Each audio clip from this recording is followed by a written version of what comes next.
นวนទី4ស្រីឆ្នាំ2026រួមបញ្ចូលដោយបច្ចេកវិទ្យាទំនើបនិងប្រព័ន្ធសុវត្ថិភាពខ្ពស់នាំចូលដោយក្រុមហ៊ុន OMA Cambodia រថយន្តនេះផងដែរជាប្រភេទរថយន្ត SUV 5កៅអីមានសភាពធំទូលាយហើយភ្ជាប់មកជាមួយនឹងភ្លើងគុជ LED សម្ដែងបណ្ណាផ្នែកខាងមុខរចនាបែបត្បូងពេជ្រ 3D តែម្ដងចូលមកដល់ផ្នែកខាងក្នុងវិញណាសម្រាប់រថយន្តគឺមានសភាពធំទូលាយខ្លាំងមែនទែនមកជាមួយនឹង screen កំសាន្តក៏ធំជាងមុនភ្លឺច្បាស់ភ្នែកជាងមុនហើយសម្រាប់ការចុចបញ្ជាទៅលើរថយន្តវិញក៏មានសភាព smooth ដូចគ្នាបងអាចបញ្ជាតាក់ទងជាមួយនឹង Apple CarPlay Android Auto ហើយសំខាន់រថយន្តនេះគឺមាន YouTube មកស្រាប់តែម្ដង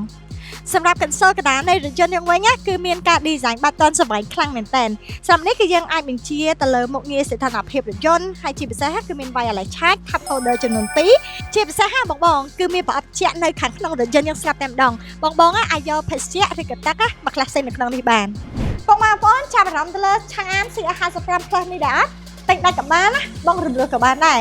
បើសិនជាបងចង់ធ្វើការបងរំលោះនេះខ្ញុំសូមណែនាំជាមួយនឹងធនាគារដៃគូឧស្សាហកម្មធនាគារ PPC Bank ដែលអាចកម្ចីបានរហូតដល់ 90% នៃតម្លៃរថយន្តហើយសិក្សាត្រឹមតែរយៈពេល1ថ្ងៃទេបើសិនជាបងមានឯកសារគ្រប់គ្រាន់សម្រាប់ព័ត៌មានលម្អិតបន្ថែមបងអាចតាក់ទងមកកាន់យើងខ្ញុំតាមរយៈលេខទូរស័ព្ទលេខលើអេក្រង់អរគុណ